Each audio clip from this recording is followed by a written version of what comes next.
Assalamu alaikum, or welcome to Zishan on air. The first 10 to 15 minutes are in English, and then at 6:30 we'll be live with social media as well. So, welcome to all the viewers all over the world, as well as right here on traditional media, 95.1 FM, 1460 AM.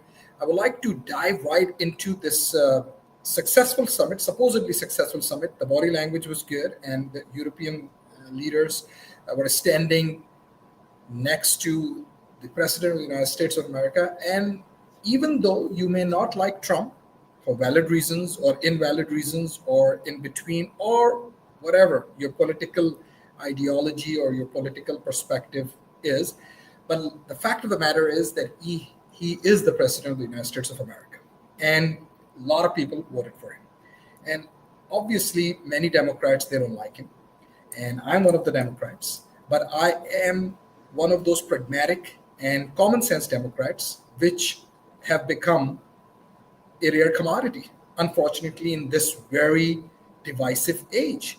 And sometimes when President Trump also, with his political rhetoric, attack all the Democrats, then he also alienated those who use common sense and they would like to see the United States of America going back to its old glory. And that old glory means that United States always lead from the front.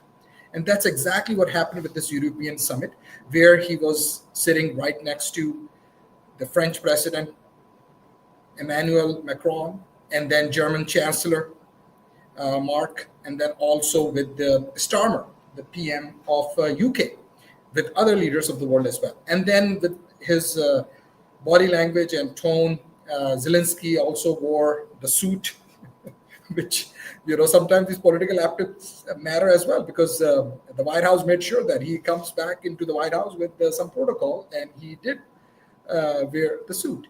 Because his whole idea was that, okay, I cannot wear the suit until we win the war or this war ends with Russia, and that's his political narrative.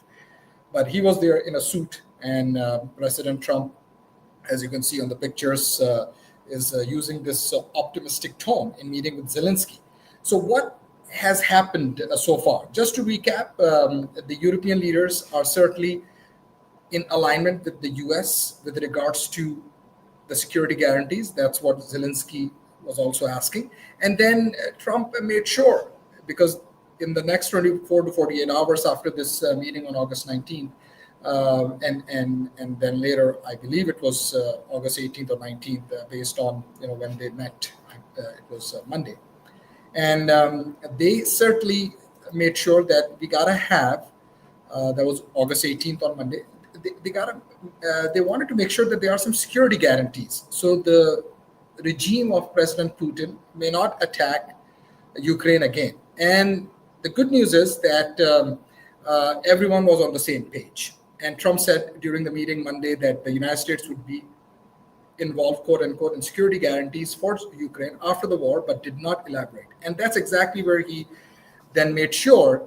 And those of you who may be thinking that, oh, I'm just vouching for Trump, well, we got to give credit where the credit is due. Here, President Trump is right. No matter what political spectrum you belong to, we don't want to send our troops to Ukraine. And that's exactly what the president has done. So he made sure and offers assurance, quote unquote, US won't send ground troops to Ukraine. That's good news.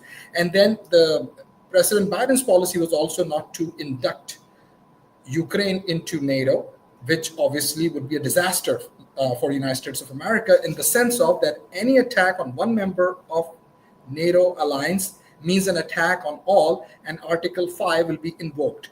What that means is then the United States of America will need to be involved in that war with Russia. So that is mind-boggling, right? That two nuclear powers facing each other in this standoff over Ukraine.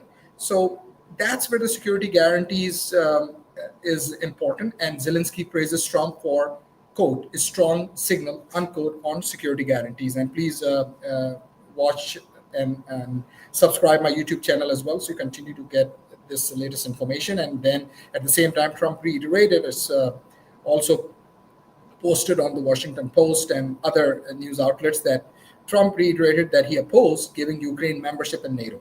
and the collective defense benefits that come with it. Article 5, the alliance, as I was mentioned earlier, says that an armed attack against one of its members is considered an attack against all of them. Now, there has been some talk in terms of some land that Ukraine will need to cede to Russia, and Putin is the president. So in regards to this whole area, as you can see on the screen, drawing lines, the current state of the Russia-occupied territory in Ukraine, that's where this whole Donetsk region and Mariupol and the front line Crimea is already with Russia, and now this whole area. If you look at the map, this is also important strategically for Russia, because during the Soviet Union Republic days, USSR, it was all Russia, right? But then again, after the fall of USSR, all these Central Asian republics, including Ukraine, they gained independence. And then the current Russia or Russian Federation was cut off from most of these seas or warm waters. So how are they going to do trade? So again, I'm not justifying any attack of a sovereign nation on another sovereign nation. Russia is a sovereign nation. And that's another reason, if you look at the map and the geography, and if you talk to the military leaders, you will see that the Black Sea and the Sea of Azov, and having this whole region, then Russia and Russian Federation will have access to Black Sea and Sea of Azov, and now with Crimea they do, and Odessa and other coastal lines of Ukraine will still have access, but then again, depending on their infrastructure and how the ports have been developed, what have you. So it's debated in terms of economic reasons, because then Ukraine will have to spend a lot of money to develop those areas as well, to gain access to those seaports. So swaggering Putin troops flying the US and Russian flag. So that's basically what they are now showing in the Sun online news outlet. And then the Washington Post also quoted Trump, quote, "It takes, in this case, two to tango," unquote. And he further said that they have to have somewhat of a relationship. Otherwise, we're just wasting a lot of time. I don't want to be doing that, quote unquote. And President Trump, again, didn't set any expectations. And he said that can be done, it may not be done. And I'm just paraphrasing what he said when reporters asked him, and even before he spoke to the reporters when he was leading all the European leaders in this summit. In terms of the local news, Cal Matters, this is the local news outlet in California. Gavin Newsom redistricting plans is on its way to voters. What you need to know in this particular case is the Texas redistricting, where 5 Republican seats have been carved out, as some say, in a platter to President Trump. And then, because next year, in midterm elections, that's where President Trump would like to keep his majority, but in the House of Representatives. But if you look at the past 30, 40, 50 years, the tradition has been that the party in power always lose out in the midterm election. So that's what President Trump is trying to avoid. That's where Governor Abbott, they did the redistricting. In the Constitution, you can do it, but the rules that have been set up by both parties, that at the time of census, that's when it's done. So they did it during the midterm, during the mid of the census, during the mid of 10 years in 2025. Legally, you can do it, but is it ethical? Is it good? Well, ethics and all that, I think we should not even dive into that, because then what is ethical, what is not ethical, and politics, the way things are being done right now, a lot of things are being questioned, but it's definitely legal. And that is legal. And now Democrats, especially Governor Gavin Newsom, who is also a hopeful of presidential nominee, hopefully, from Democrats, and he will certainly come a little bit to the center. But right now he has made sure, and he signed it now, because he has countered President Donald Trump's election gerrymander in Texas with his own redistricting play in California is on its way now to voters. Democrats today hold 43 of the states, 52 congressional seats, that's in California, and now with the Newsom-backed maps, transform 5 Republican seats into districts that heavily favor Democrats. So all those Democrats who were thinking, okay, what's going on? So yes, in Texas, Democrats will lose 5 congressional seats, but they will gain 5 more in California. So what would happen is that it would be a whitewash or a wash, and now we will see what happens in other states. And that's where some of these Texas representatives, they went to other states, making their case to other governors, especially Democrat governors, that they should certainly do this in their state. So legally speaking and politically speaking, the Democrats do have this tool in their back pocket to use it if other Republican states or Republican governors will choose to gerrymander their districts in favor of Republicans or GOP. So again, we are the United States of America, but right now the way politics is being handled in the US is very, very partisan based, and that's what we're seeing.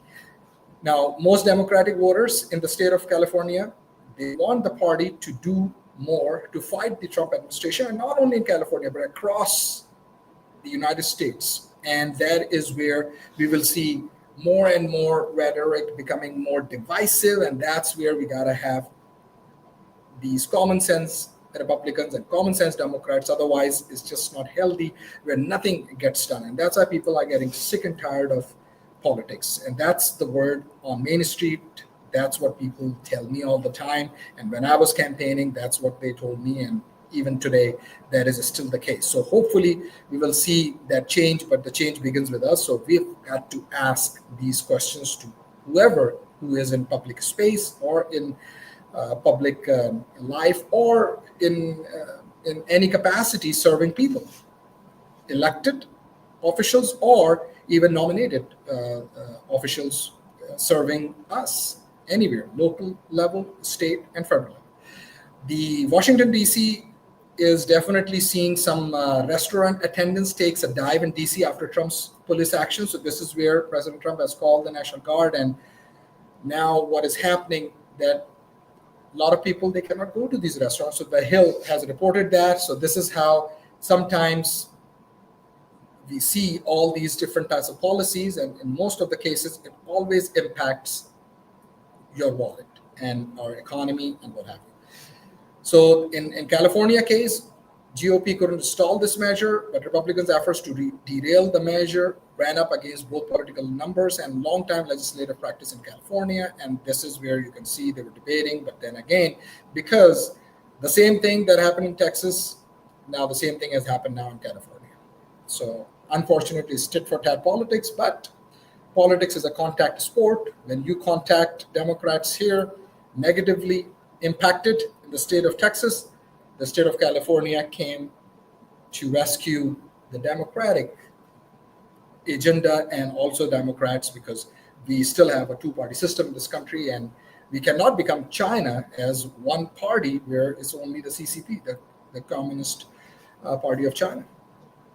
So NBC News has reported on the immigration front, Kilmar Abrego Garcia notified by ICE that he may be deported to Uganda. So this was the news I was covering last time, and his wife also interviewed by some mainstream news outlets. And here, the whole thing was that Abrego wrongfully deported to a notorious prison in El Salvador, and now faces removal to Uganda just a day after being freed from a Tennessee jail.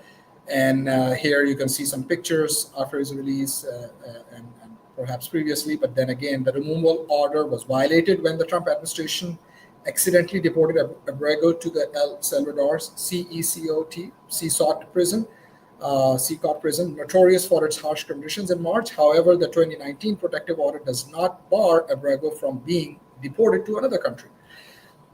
So this is where the United States of America make sure at least that the rule of law is followed. And the administration, like NBC News reported, his removal order was violated when the Trump administration accidentally deported Abrego to the El Salvador prison, and then he was brought back from El Salvador, and now he's going to be deported to Uganda.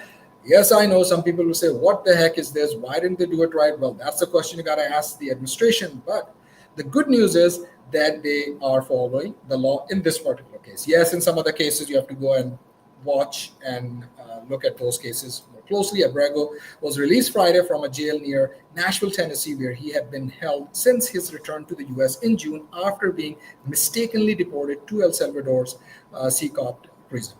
And this is where you can read more news. And on a lighter note, this is another news that caught my attention because in Asian countries, they don't play ice hockey, but Pakistan's ice hockey team and Pakistan men and NHL reported this, which is the National Hockey League, so NHL.com. Pakistan men, women enjoy amazing day at Latin Cup, which is Latin America Cup, and they promote ice hockey with the other countries. And Pakistan, the men's Division 3, the men's team defeated Peru 6-1 in the final to win their first ever championship in the tournament. So congratulations to them. And Team Caribbean B, women's Division 2, this team secured the inaugural women's Division 2 championship by defeating the First Nations team. And another division, the Pakistani women team, they got the bronze medal. So this is where diversity is so important, I would say, even though they came all the way from other parts of the world.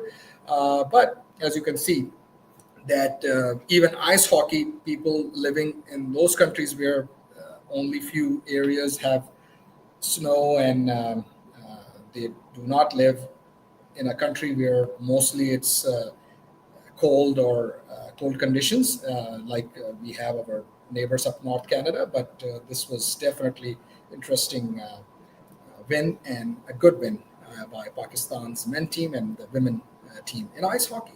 Can you believe that?